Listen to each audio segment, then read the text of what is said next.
What type of manager would tell a mother of three to silence herself and move on in front of customers? That line struck Hayden Griggs with the force of a punch to the chest as he perused the emailed complaint on a dreary Tuesday morning. The sender had affixed their signature, a familiar figure who won't return until circumstances shift. Hayden was more than just the owner of the 6-store retail chain. The complaint centered on how he had acquired the struggling boutique-style stores 5 years prior, revitalized them, and now managed them as CEO.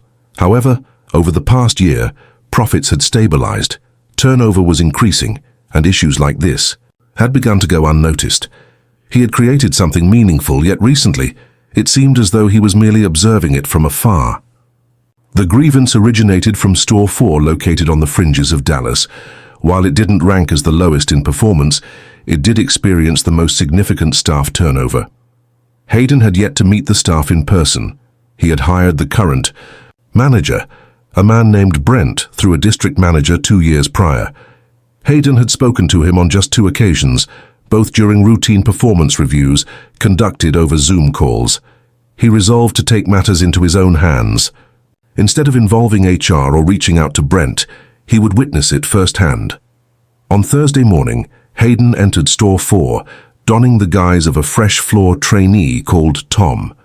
His beard was cut closer, his typically slicked-back hair tucked beneath a worn baseball cap, and he sported inexpensive glasses with non-prescription lenses. The ruse was successful. This was a corporate-style establishment, and the employees were unaware of the CEO's appearance, unless they had been around for years, which none of them had. Brent, the manager, remained completely absorbed in his work, not even glancing up, as Hayden walked in. "Are you the new guy?" he asked, tapping his phone. "You have arrived later than expected. Time to clock in and don your aprons in the back. Please refrain from speaking unless prompted." That established the mood. Hayden dedicated the day to folding clothes, restocking shelves, and assisting customers, all while observing the scene with a keen eye. Brent issued commands from behind the register, seldom shifting from his spot, frequently engrossed in his phone as customers stood by. Kelsey, the assistant manager, hardly uttered a word, merely nodding as she completed her duties, while the cashier, Caris, was present as well. In her early 20s, she had weary eyes and a voice that became gentle whenever a customer came near. She rushed through her tasks, offered apologies when others remained silent, and frequently took responsibility for errors that went unnoticed by those around her.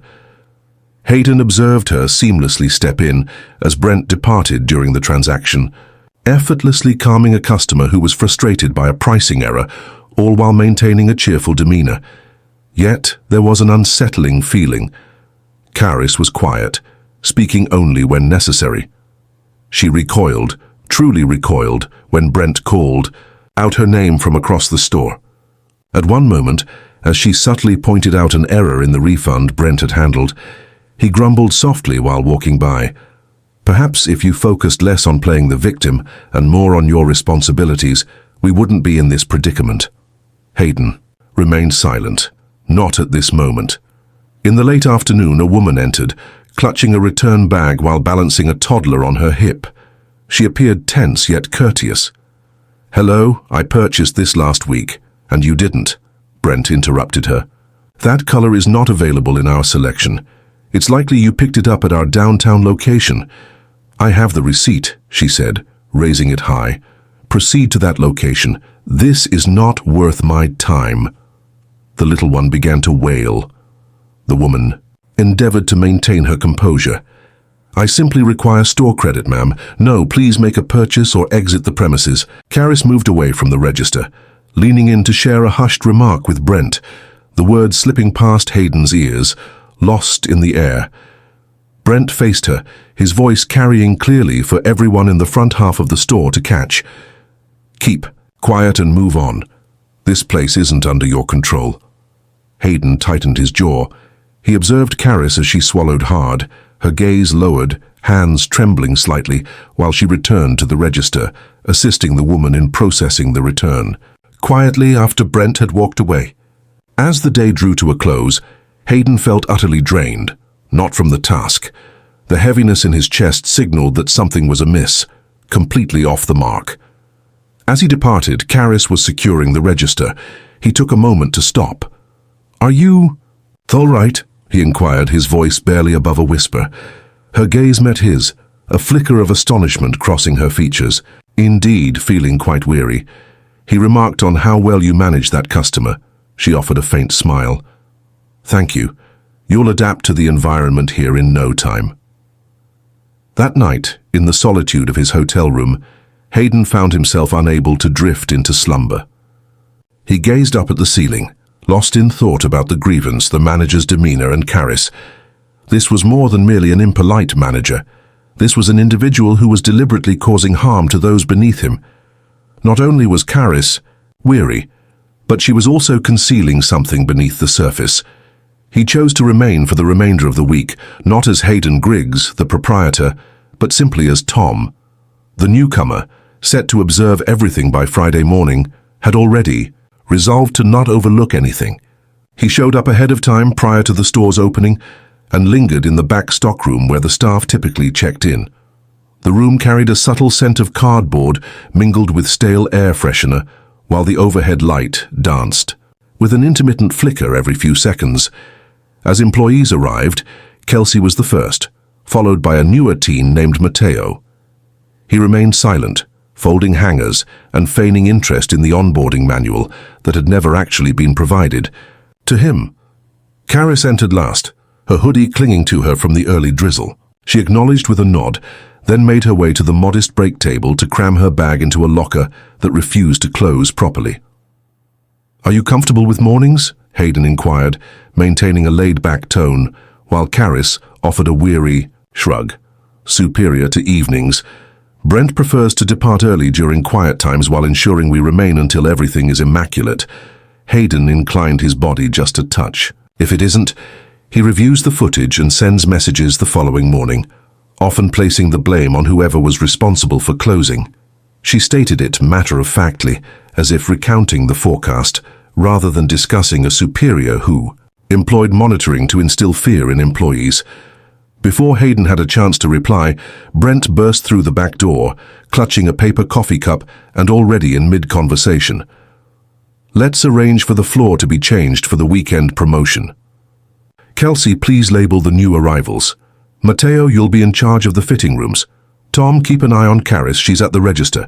He failed to consult anyone about their opinions or whether the schedule was logical. He simply gave his commands and exited the room. By mid-morning, the store was experiencing a consistent flow of customers.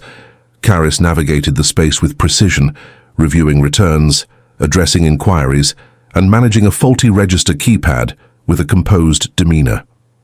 Hayden remained nearby, observing her deftly juggling 3 customers simultaneously, while Brent lounged against the wall by the entrance, engrossed in his phone. A woman in her 50s walked up to the counter, clutching a blouse. "Pardon me, but I believe this has been mislabeled. The tag clearly states half off, yet it's scanned at the full price." Caris expressed her regrets and examined the system. "It's the previous tag, ma'am. The promotion for half off concluded last week, but I can make an exception this time." The lady beamed with joy. "Thanks a lot." "Thank you for that acknowledgement." Just as Caris was recalibrating the price, Brent's voice sliced through the air from behind. "Do not sacrifice your profit margin simply because a client struggles with understanding dates." Caris remained unfazed, yet the woman's smile faded away. The customer remarked that it wasn't her fault. The signs remained in place. Brent shifted his gaze in her direction. "I'll ensure that gets fixed, but we typically don't offer discounts simply on request." The woman blinked, momentarily stunned. "I didn't forget it," she said, grabbing her bag. "I won't be returning." Hayden observed her departure, then shifted his attention to Caris. "Your actions were commendable in that situation." She offered a slight nod and resumed her task of folding receipts. Brent remained silent. He simply walked away once more. Later that afternoon, during a lull, Caris whispered, "He does that in front of customers intentionally. Seeks to establish his authority clearly." Hayden inched forward, curiosity evident in their posture. "Have you ever discussed it with anyone like HR?" She paused. "Here, we lack a proper HR department. We only have the regional representative who happens to be friends with Brent." Brent previously collaborated with him at a different location. That clarified many things. The hierarchy was more rigid than it appeared. Several hours later, Hayden was busy restocking belts near the fitting rooms when he caught snippets of a conversation between Brent and Kelsey by the employee lockers. Brent said you should have a conversation with Caris. Her behavior has been unusual, subdued, causes customers to feel that there is an issue. Kelsey responded softly, "She puts in more effort than anyone else here." That misses the essence. She often appears discontented and seems to struggle with collaboration. Individuals like that diminish the overall atmosphere. Hayden turned the corner as they went their separate ways. Kelsey appeared apprehensive upon seeing him, yet remained silent. That evening, while tidying up before closing, Hayden inquired if Caris would like to go for a coffee after their shift. She paused, a flicker of uncertainty in her eyes, but ultimately consented.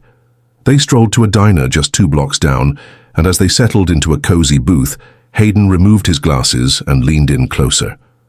"I'm not Tom," he murmured, his voice barely above a whisper. "I'm Hayden Griggs. This chain is mine." Caris gazed at him, her lips slightly parted.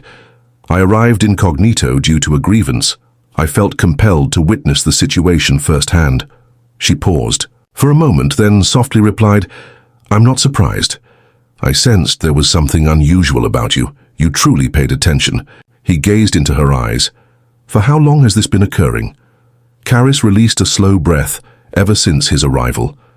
Initially, it was merely about managing things, altering plans at the last moment, and pointing fingers at others for various issues.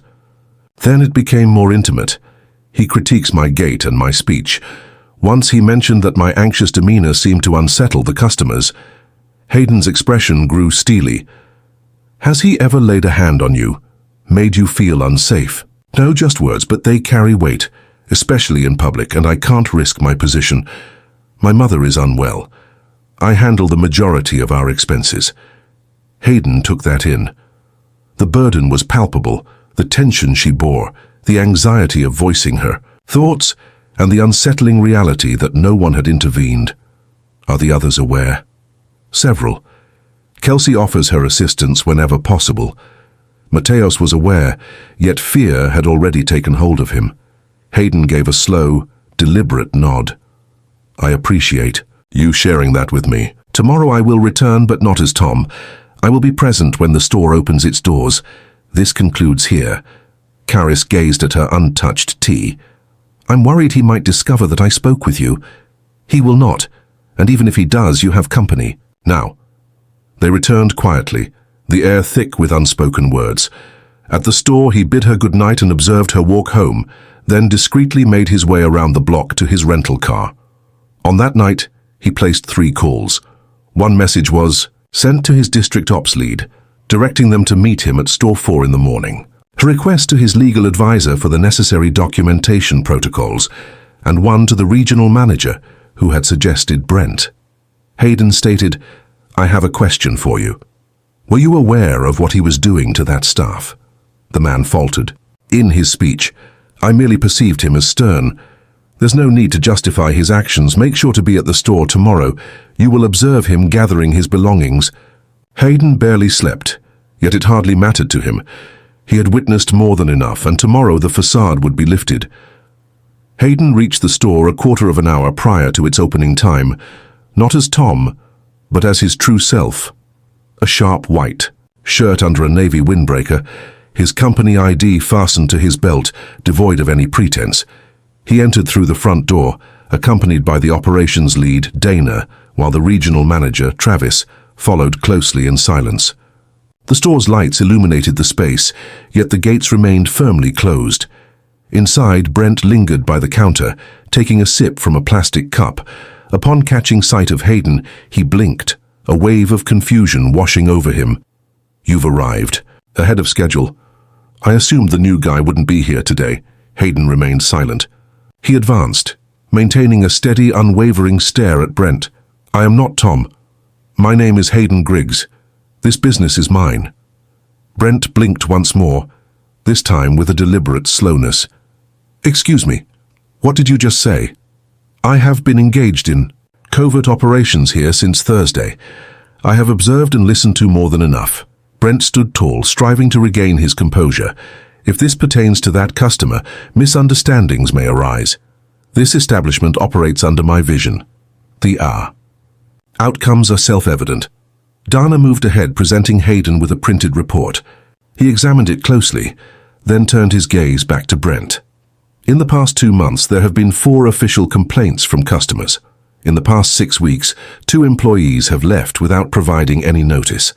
In their exit notes, 1 individual mentioned verbal abuse, and I observed you reprimanding staff in front of customers on 2 occasions within the last 24 hours. Brent parted his lips to speak, yet Hayden lifted a hand to silence him. Silence speaks volumes, let your ears do the work. He shifted a bit, directing his words toward Travis. You supported him. You mentioned that he possessed robust leadership instincts. Travis's jaw tightened. He produced accurate figures.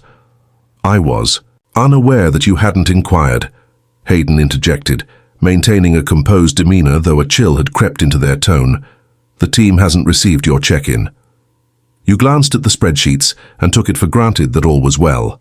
Brent's voice interjected, filled with a sense of protectiveness. Sure, I challenge people, but that's just part of the retail experience. They are not children.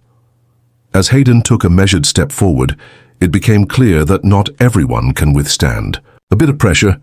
You embarrassed Caris in front of a customer. You instructed her to be quiet. Your work environment fosters a culture of silence and fear among individuals. Your use of authority has served to silence rather than to uplift. Brent let out a derisive laugh. She has a flair for the theatrical. That girl is constantly spinning a tale. Your work is complete. Hayden kept his voice steady. There was no necessity for him to do so. Your employment is hereby terminated, effective immediately. You will be escorted from the premises, and your final paycheck will be processed by the end of the week. If you're able to evaluate this, I possess 2 days of footage, 6 witness statements, and a list of violations extensive enough to overwhelm you. Brent gazed at him, taken aback. You're letting me go without any prior notice. Years of warnings have come your way. You simply missed them, as they were never spoken aloud. Gather your belongings. Your time here is complete. Brent refrained from raising his voice in disagreement. He quietly mumbled a few words, shifted his gaze to the back room, and then vanished. From sight, Dana trailed behind. Hayden shifted his gaze toward Travis. Please provide a review for each manager you have placed over the past year. I would like to conduct in-person interviews with the team at each site by the end of next week. This is your opportunity to make it right. Travis nodded, his complexion wan and drawn. The front door clicked shut behind Caris as she stepped inside, her hair still damp from a hurried morning. She stood still when she caught sight of Hayden. He offered her a subtle nod. Step inside. It's all right. She entered with hesitation, her gaze darting to the vacant manager's desk before returning to him. Brent is no longer here, Hayden remarked. Forever? No one will ever address you in that manner again. She remained silent initially, frozen in place, her shoulders lifting subtly as if bracing for an impact that never arrived. I want to talk, Hayden said, but not here, not in a hurry. Would you consider taking a brief 15-minute break before the store opens? Dana may remain with the group. Caris gazed at him for an extended moment, then gave a nod. They strolled a couple of doors down to a quaint little cafe. Caris ordered hot tea, yet it remained untouched upon arrival. Hayden held off on speaking until they were comfortably seated.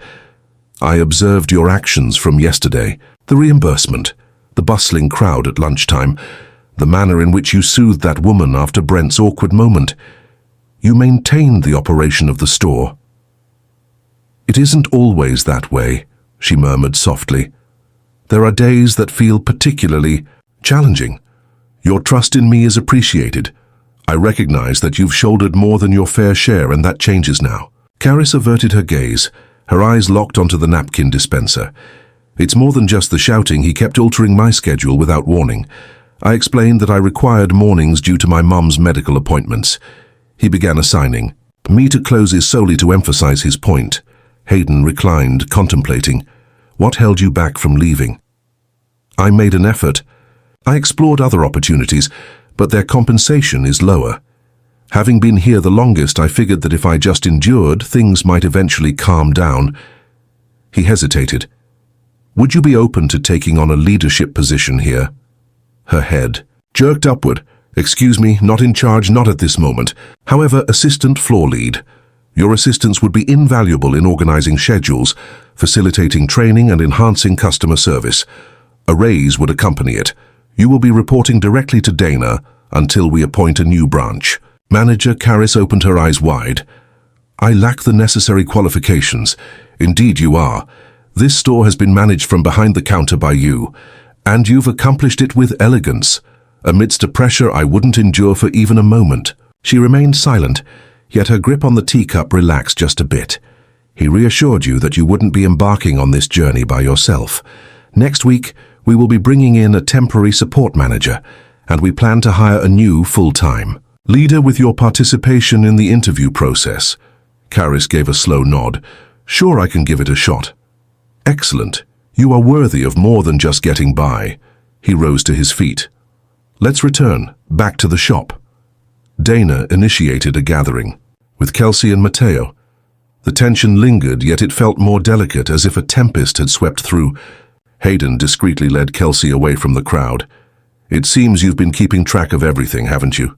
She paused, uncertainty flickering in her mind. I was at a loss for how to put an end to it. I believed that if I maintained the momentum, it would eventually pass. It didn't, yet you remained. That conveys a message. You'll have the opportunity to be involved in this rebuild if you choose to.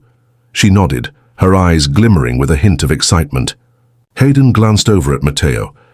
How long have you been here? It's been a challenging couple of weeks. Mateo offered a hesitant grin. Well, whether you stay or not is uncertain. Today has a distinct vibe. It shall be. Hayden dedicated the next 2 hours to pacing the floor, observing the team as they operated free from Brent's overshadowing presence. There were still gaps in the schedule that required assistance. Inventory faced mismanagement, and morale was fragile, yet the atmosphere had transformed. During the lunch hour, a patron entered inquiring about the return policy. Kara moved ahead, articulated her thoughts with composure, and readily proposed a store credit. The woman beamed, expressed her gratitude, and departed contentedly.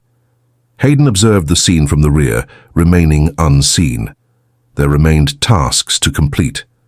For the first time in months, he sensed a renewed vitality in this store, and he was determined to prevent it from being stifled once more. The following Monday, Hayden went back to the store, not as an observer, but not in disguise either. He entered just before noon, clipboard in hand, with Dana by his side and a calm intensity in his gaze. The atmosphere within seemed transformed, not less dense but more transparent. As if a long-closed window had finally been flung open, the team was less than it ought to have been. With Brent absent and no substitute in sight, each shift felt prolonged. Caris took on the interim floor lead role, balancing register duty with task delegation, while Kelsey managed inventory and Mateo concentrated on the fitting rooms. It may not be sustainable, yet it was managing to hold up for the time being. Hayden made his way to the register, where Caris was assisting a customer with a return related to a bundled promotion. She handled it with serene accuracy, detailing the receipt breakdown and kindly suggesting an exchange option. The customer appeared pleased, perhaps even a touch awestruck. As the transaction concluded, Hayden patiently held back until Caris completed her note update on the register screen before he spoke up. Please have you and Kelsey report to the back office, just a brief span of 10 minutes. Caris offered a brief nod before swiftly reaching for Kelsey, neither questioning the action. There was no necessity for that. Within the confines of the modest office, Hayden gently shut the door behind them. The walls stood empty except for a laminated emergency procedure form that had remained unchanged for 2 years. He gestured towards the chairs. Take a seat. Indeed. They did. I examined the camera logs from the previous week. It's not only the moments I observed, but the entirety of the week. Caris, you have taken on 7 of the last 8 closing shifts. Kelsey, you were the one who started 5 of those mornings. Neither of you took a complete break on any of those days. Kelsey brushed her palm over her knee, deliberately steering clear of eye contact. Hayden pressed on. This is not a criticism. It's a moment of truth. This place is undeniably facing challenges. Both of you are handling a workload that truly requires the effort of 6 individuals. Caris nodded, her voice barely above a whisper. We're handling things for the time being. You shouldn't have to, Hayden remarked. However, until we have the necessary support established, I will begin implementing changes effective immediately. He retrieved a printed schedule from his clipboard and placed it on the desk. Beginning tomorrow, we will be shortening our store hours by an hour and a half. From Monday to Thursday, the closing time will be 7 instead of 8:30. This allows for a period of recovery while still maintaining sales momentum. For the time being, Fridays and weekends will remain unchanged, but we will keep an eye on the volume. Kelsey leaned in, her eyes darting across the words on the page. That will certainly assist. Hayden shifted his gaze towards Caris. You don't have to bear the weight of keeping this store intact. Your presence is a testament to the trust you've built, not an expectation for you to mend our mistakes. I want to see it through, she said, but we need more hands, he responded, already in motion. A temporary staff member has been arranged from a different location. Her name is Raquel. She has been part of our team for 2 years. She'll be arriving tomorrow and will be here for the next 3 weeks. This provides us with some leeway as we go through the hiring process. Kelsey offered a brief nod before raising her gaze. I happened to catch Mateo mentioning to a customer last week that he's contemplating leaving his position. Hayden arched an eyebrow. What is the reason? He expressed that he's feeling quite overwhelmed, stated that there is no one to turn to if anything goes awry. Caris remarked that he is quite talented. He has simply never experienced a genuine job before. Brent instilled such fear in him that he felt he had to fade away. I'll have a word with him, Hayden said. He has a right to be aware that things are evolving. He took a moment of silence before proceeding. There's an additional point to consider. Beginning next month, we will be launching a new feedback model as a pilot program. Each employee will have a direct connection to either Dana or a senior operations manager. It's not a survey, an authentic invitation. Once every 3 months. Enough with the barriers. I wish to be informed if someone is facing mistreatment before it reaches a point of no return. Caris reclined in her seat. Her shoulders remained tense, though her hands ceased their restless movements at last. Kelsey reclined, her arms resting casually across her chest. It will require patience for all to come around to the truth. I understand, Hayden replied. Trust is established gradually, yet it can shatter in an instant. They made their way back to the floor right as the lunch rush commenced. Mateo stood at the forefront, endeavoring to address a customer's inquiry regarding a discrepancy in the price tag. He appeared hesitant, his voice barely audible. Hayden moved alongside him. Everything is fine here. The customer, a middle-aged man dressed in a business polo, indicated the tag. It claims 2 for $20, yet it's scanned at $14 each. Hayden picked up the item, examined the tag, and swiftly scanned the barcode. Indeed, you are correct. The signage remained from the weekend promotion. Today, we will uphold the price. He glanced over at Mateo. Please make a note at the register to refresh that display. Mateo nodded, a look of clear relief washing over his face. Once the customer had departed, Hayden discreetly guided Mateo to a spot by the accessories wall. I understand you've been contemplating a departure. Mateo paused, uncertainty flickering in his mind. I never imagined it would turn out this way. It seemed as though any mistake I made would lead to public reprimand. Hayden gave a subtle nod. That has occurred previously. It shall not occur once more. Mateo's eyes fluttered open. Are you certain? I have complete confidence.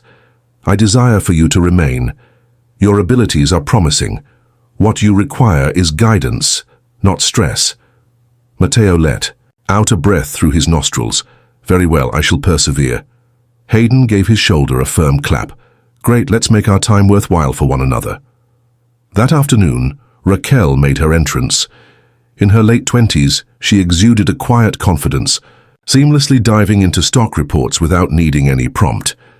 Having collaborated with Dana previously, she understood the art of seamlessly integrating without disturbing the flow. In just 20 minutes, she was effortlessly assisting Kelsey in re-tagging the clearance bins, requiring no guidance whatsoever. As the day drew to a close, there was a sense that while not everything was resolved, a certain level of functionality had been achieved. As the sun sank low on the horizon, Hayden drew Caris aside for one final moment. "I may not return daily," he remarked, "but I will be keeping an eye on things. I would like to schedule a meeting with you every other week, just the two of us." She remained silent, offering no questions. Instead, she inquired, "What occurs if the next manager turns out to be just like the previous one?" Hayden acted without a moment's pause. "I'll return and handle it more swiftly," she nodded. "In that case, I shall remain." He extended his hand for a handshake. She shook it with determination and poise. The following morning, Hayden lingered outside the store, peering through the glass as the team bustled about within. There was a calmness in the air. No voices were raised. No one was cowering against the wall. They engaged in hushed conversation, yet their intent was clear. He chose not to enter. There was no longer a necessity for him to do so.